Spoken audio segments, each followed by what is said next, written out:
వృశ్చిక రాశి వారికి ఎలా ఉండనుంది? వృశ్చిక రాశి వారికి 2 గ్రహాలు యోగిస్తున్నాయమ్మ. 6లో చంద్రుడు, దశమంలో కేతువు. మనోబలంతో నిర్ణయాలు తీసుకొని విజయాల వైపు అడుగులు వేయాలి.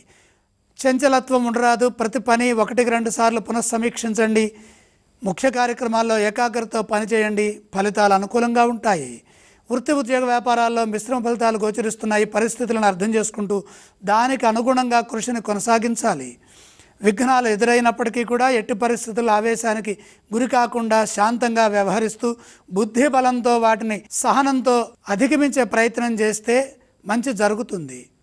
సంఘర్షణాత్మక వాతావరణానికి దూరంగా ఉండాలి.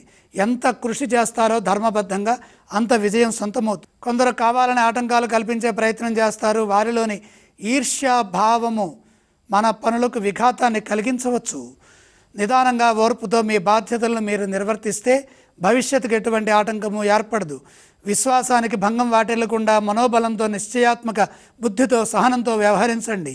మొహమాటం వల్ల ఆర్థిక ఇబ్బందులు దరిచేరకుండా జాగ్రత్తలు తీసుకోండి. కుటుంబ సభ్యుల సూచనలు శక్తినిస్తాయి. వృశ్చిక రాశి వారు ఎటువంటి స్తోత్రాలను పఠిస్తే బాగుంటుంది?